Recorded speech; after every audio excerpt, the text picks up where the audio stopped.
Hey everybody, welcome back. I have another multi-battle for you guys here today. First things first, we did switch up all the Pokemon, so it's going to be interesting.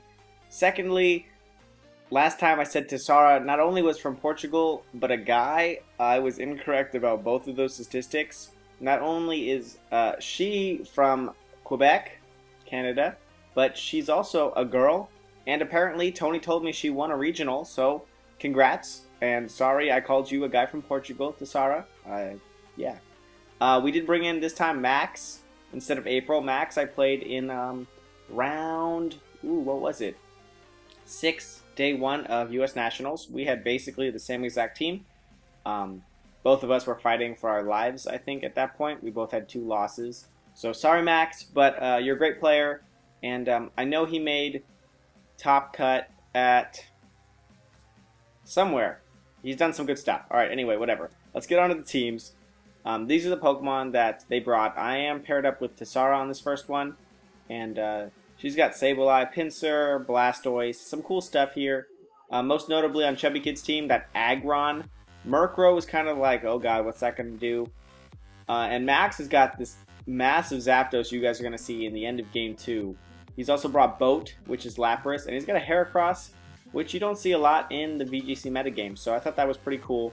I brought Noivern, Mega Medicham, and Klefki, and, well, you'll see. We'll just get started. So here comes the battle.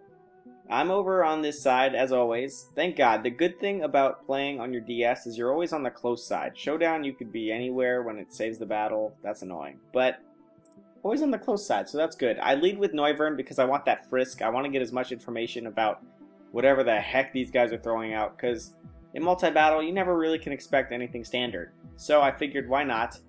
Noivern goes, Frisks. I am holding a Choice Scarf, but Nidoking is holding a Choice Scarf as well, and Gengar's got the Mega Stone. So I figure, hey, Nidoking's got a Choice Scarf. He doesn't know I have a Choice Scarf. He's going to Choice Scarf, lock himself into Ice Beam. I know this Gengar is going to Mega, and I don't want to be locked in the field. Here comes the Gengar Mega, locking both of us in the field, and I figured, look, if he goes and he locks himself in the Ice Beam, no big deal, we're going to be fine. There's no communication in this game. Sableye goes for a Fake Out on Nidoking. Nidoking doesn't get to attack, so now he gets to readjust his move, and he can choose Earth Power, which super affects Klefki, and there's nothing I can do about it now because I'm locked in here. So if we had just not faked it out, let it get stuck in the Ice Beam, we would have been fine. Now we're in some deep shit, because I can't switch out because of Gengar. So I go to Swagger the Nidoking, because I really don't have any other option. I'm going to get KO'd if he doesn't hit himself. That Earth Power stab's going to destroy me. This is the best thing I could do. Cross my fingers, I get the Swagger hacks. Yeah! Now this Gengar is going to keep Dazzling Gleaming here, and it's going to knock out, not quite the Sableye. Klefki's going to be fine. Not quite the Sableye just yet. A big knockout. I think that was just a frick ton of damage. Jeez, that's a very offensive Sableye, or a very weak Nidoking. But we do get rid of the Choice Scarf, which is good. So Sableye's out here going to get KO'd by this Dazzling Gleam. Tony goes into his Aggron, which ends up being super cool. The Protect here on Gengar must be from the Swagger. Probably knew it was coming. That was a good call on Max's part. Although a great play by Sableye here to get off this Prankster Will-O-Wisp on that slot, expecting a switch, or even if not a switch, just get off some residual damage here. It goes up on the Aggron, which is huge, because if she had used Knockoff, that's a Mega Aggron. Knockoff wouldn't have knocked off the item because you can't knock off Mega Stones. So getting this burn onto this Aggron was a really, really great turn here. Klefki's still in here stuck. What am I going to do? Gonna keep swaggering, because I know if Gengar gets off an attack, Sableye goes down. So I'm trying to prevent that from happening. I don't think I'm successful here. I think it gets to attack through. But Sableye with Prankster will get off another Will-O-Wisp, and both of the opponent's Pokemon are burned here. So we're doing some damage as, you know, just whittling him down. Yeah, he doesn't get confused. So, you know, whatever, 50-50 chance. Sableye goes down. Klefki still standing strong. You know, I got some great defenses, and, you know, Dazzling Gleam's not really, non-stab Dazzling Gleam really isn't going to do a whole lot to me. But this Aggron goes for Hone Claws, and I'm thinking, oh my god, Tony, what are you running? What is this Aggron set? Honestly, I don't really know Aggron's moves all that well. I know it gets a really powerful steel move, like, I forget its name. I used it one time, but it's got 80 accuracy, so I think he's trying to remedy that. I'm still locked in here. We're both locked in. Tessara switches in her Mega Pinsir against a Mega Aggron. So, really hoping we know what we're doing here. I set up a Reflect, because I'm like, okay, I can at least reflect from this Mega Aggron. And on cue, perfect cue. This is awesome, because don't forget, guys, we can't talk to each other, so I don't know what she's gonna do. She decides to Earthquake me. So I'm like, what? What? Now, this does hit everything on the field for super effective damage. Knocks out the Mega Gengar. Does a little bit of damage to Aggron. Aggron's just so big. But with that Reflect, I'm able to live this turn, which is super awesome. I could have done anything from dying to dying this turn, but with a Reflect, I was able to soak up that Earthquake. Like, not the greatest, but I was able to at least survive for another turn. So, Max sends out his Talonflame, and Pinsir does not want to have anything to do with it. At least Gengar's out now, so we can switch again. Goes into the intimidating Salamence. Great play here because, you know, nobody... Talonflame's got a really kind of weak attack stat, I'm sure you guys know, so getting even one Intimidate on it is such a big deal. Negates the Hone Claw's attack increase on Aggron, so it's back to being a, you know, half because of Burn. Still has the accuracy boost, but Flare Blitz will KO Klefki because I'm at 40 HP. Now, did I want to switch out into something that turn? Not really, I don't know. I thought he was going to go after Pinsir. But this Aggron goes for Rest. Clearing its Burn, coming back to basically full health. I don't know. So Mega Aggron not holding a Chesto because how could it? Because it's Mega. But resting to get rid of the burn. It's still got that +1 on accuracy or whatever. And, you know, I'm thinking, oh god, like, what is this thing? It's so big. It took so many hits and it's still fine. So it's still good. With that Chesto, I'm in trouble. Here comes my Scarf, Noivern. I go for a Flamethrower because, like I said, -1 Brave Bird from Talonflame, not really scary. We double up on it with a Hydro Pump Flamethrower. She does get a crit here. That's awesome for us. Aggron, I think, okay, it's a sleep, no big deal. Switch, we're not going to take any damage. Sleep, Talk, Rest, Aggron with Hone Claws, guys. He's going to go for a big Iron Tail.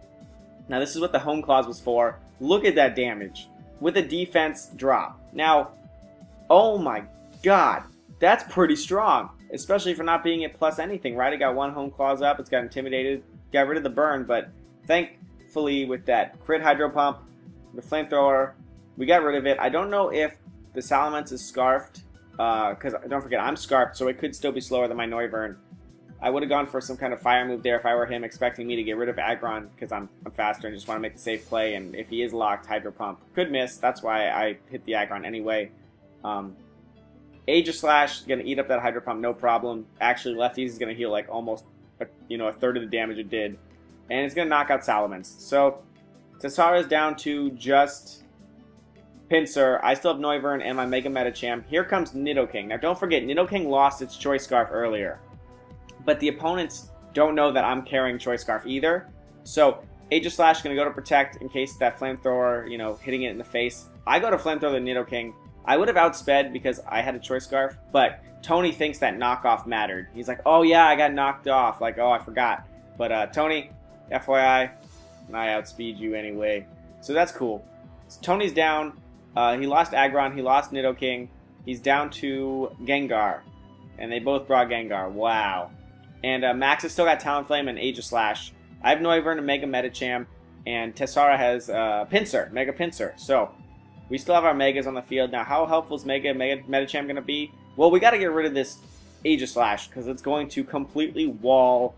Well, no, she has Earthquake. So as long as Mega Medicham's not taking this Earthquake, she can at least hit it. Now, that's a great move set for Mega Pinsir just because of Aegislash in this metagame. Except somebody disconnected.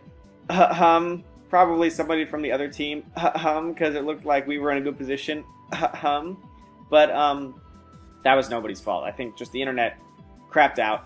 I usually don't show battles where the DC happens, but that Aggron was so cool, even though we crit it and stuff. But I wanted to show it anyway. So we're like, alright, we'll call it a tie. And we'll go in and we'll do another battle. So we're going to go into another battle. And this time we're going to switch up the teams. Tessara is going to join ChubbyKid. They are friends and both from Canada. Well, I think Max is from Canada too. I don't really know. I think Max is from Canada. But I'm going to go with Max, which is cool because Max is a cool kid. So we're going to start this game off. Now, A couple people did switch out some Pokemon, I think. Let me see. Did anybody? Chubbykid, did he have that Gyarados before? I don't remember. I don't remember. Okay, I don't know if anybody switched out Pokemon. I switched out something, I think. But you guys didn't get to see my team of 6 anyway, so it looks like I just said something completely irrelevant to this battle. Anyway, I'm looking at Max's team. I do know he's got Boat, but he brings Boat. He's named Boat. He brought Zapdos and he brought Talonflame. Now, his whole team is not going to field electric attacks that well. However, I don't think the opponents had anything meaningfully electric, so I think that's going to work out. I do lead with Noivern once again. Frisk, guys, so strong. So strong. If you can make Noivern work, Frisk is awesome. And I knew Salamence was on the other team and Tessara brought it last game, so out here to scope. Now, I did see Salamence at Choice Scarf. Nobody on this field knows that I have Choice Scarf. Not even one person, because not even my teammate knows. I've just been outspeeding everything because I should be fast. Oh, no, actually, she should know because we played on a team together last game. And she knew that I outsped her Choice Scarf. Salamence, either way, nothing really on her team really wants to eat up a Draco Meteor, so I go for it, knowing she can't protect. Now, Expert Belt Gengar over there, firing off a real strong hidden power. That's definitely going to take me out, being 4 times weak. Gengar having a pretty decent special attack stat, and having Expert Belt just kind of tossing in, you know, the cake there. A good Thunder Wave onto Gengar. Gengar is so fast. Let's slow it down here, slow it down. Now, Max's Zapdos doesn't carry anything but electric attacks. Now, keep that in mind going forward. I didn't know that. Neither did anybody else. Now, I have Mamoswine out, and Tessara sent out Bisharp. I go for a good Earthquake, thinking, hey, look, standard Disc-Quake assembly on the field. Like an Earthquake, he could discharge if he wanted to. He doesn't have it, but I thought it'd be cool. But we do double up on... We don't double up. I wish we had doubled up on the Bisharp, expecting that Focus Sash. Now, that critical hit helping us a bunch. I'm not sure how much attack is in that Zapdos, but it was nice to get that Gengar off the field before God knows what it was going to do. Probably Shadow Ball something. Bisharp's actually Life Orb, so it survived just based on a damage roll. And I was like, wow. I texted her and she said, oh, yep, 1 HP. I was like, great. That's awesome. Now, I'm down Noivern, and Mamoswine's got 1 HP left. Here's a Conkeldurr and a Mega Pinsir who knows Feint. So, yeah. Mamoswine was not going to survive that turn. I don't actually carry Protect. I'm Focus Sash without Protect because I accidentally got rid of an Egg move on Mamoswine, and then I put on Odor Sleuth instead. Don't ask me why. It wasn't the smartest idea I've ever had. But it happened. Zapdos goes into a sub, gets broken, scouting for a Rock Slide. It does have Rock Slide, so not the greatest. Max still all 3 Pokemon. I'm down to 1. King of Otaku being Tessara's last Pokemon as well. So it's 3-4 right now, and we're in the lead. Mega Medicham being Fighting and Psychic. Little afraid of this Mega Pinsir, or it's the Pinsir. It's not Mega yet, so he didn't want to take that that flying typing. That's why he didn't Mega there, if you were curious, so he didn't get Thunderbolted. Nirvana, my Mega Medicham, I didn't name it that, but I'm down with the name. Goes for a big Zen Headbutt. Gets off Conkeldurr, which is awesome. Now, it was carrying Rocky Helmet, and Tony said he kind of just forgot it had Rocky Helmet. But, yeah, that happened. And Pinsir protected. Now, was it scouting? I'm not really sure what was going on there. I know it didn't want to take that Thunderbolt by Mega Evolving, but it's got to Mega Evolve eventually if it wants to do this flying, flying damage to me and KO my Mega Medicham. So, Tony didn't have any options to switch that turn, and because, he's got Nidoking in the back. We'll go for a big Feint, and Choice Scarf. Nidoking is going to try to finish me off. I knew it was going to try to KO me before I got to attack, so I'll go for a Bullet Punch to get up just a little bit of damage. Didn't really know what my best opponent was to hit with that, because I don't know what kind of damage this Thunderbolt's going to do, but I know Mega Pinsir's pretty weak, so I thought, hey, Max can just Thunderbolt it. He goes for a Thunder Wave. Yeah, I don't know why he went for a Thunder Wave there instead of just KOing it. Yeah, but that happened. He's going to go for another Feint. Zapdos not running Protect. It's already shown Sub, and Thunderbolt, Thunder Wave.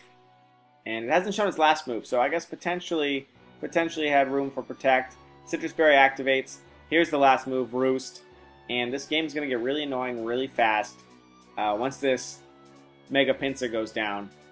Mega Pinsir still trying to do some damage here. Nidoking is Choice Scarf, so it's locked into Poison Jab. Now, Poison Jab's a pretty good move. You know, you get stabbed and stuff. It's sheer force, so Zapdos is not in any threat of getting poisoned. But Max doesn't have any moves on his Zapdos to hit this Nidoking with. So he's going to keep roosting and just hoping he doesn't get crit. The roost is healing a little bit more than the Poison Jab's doing, so he eventually gets up enough health to full. Goes for a sub here. Doesn't go for a sub there. Goes for a sub this time. Nope. Yes, he goes for a sub one of these times. I don't know how many times he did this. We just sat here for like, oh my god, like 10 minutes. Because he didn't want to switch in anything into this Poison Jab. Eventually Nidoking does run out of moves. And we sat there until it slowly killed itself. And that's how we won that game. So, tough Poison Jabbing Nidoking taking on a Zapdos one-on-one when Zapdos only had electric moves to hit it with. Sorry I didn't do enough damage. Zapdos is pretty bulky, especially the Citrus Berry set, but thought they were good matches. Hope you guys enjoyed them. I like using these non-standard Pokemon as much, you know, in VGC, like Mega Metajam. That stuff's cool, and seeing Mega Pinsir and stuff. Tell me what you guys think. Tell me if you guys like the battle. Even though these are using Pokemon you don't see a lot, the strategy and stuff, it's very similar to just playing serious VGC doubles. And a lot of this stuff can give you guys ideas to use on your own teams that aren't standard necessarily. So think about that. Like Choice Scarf Nidoking, it's really strong. Not a lot of people use it, but it's really strong and has potential to one-shot, you know, Gardevoir. It outspeeds by like 2 points. So, you know, and it obviously one-shots Garchomp and stuff. So think about it, and I hope you guys liked it. Let me know, like I said, with comments or a like. Both of those signal to me that you guys liked it. And thanks for watching. I'll see you guys hopefully tomorrow. I'm getting a new computer. Once I get the new computer, I'm going to start streaming. And I'm going to start uploading more of those double battles because without my new computer, my voice sounds really weird and I have to go through a lot of editing. So I'm getting that tomorrow, and hopefully it's going to be good news. Thanks for watching, and see you guys next time.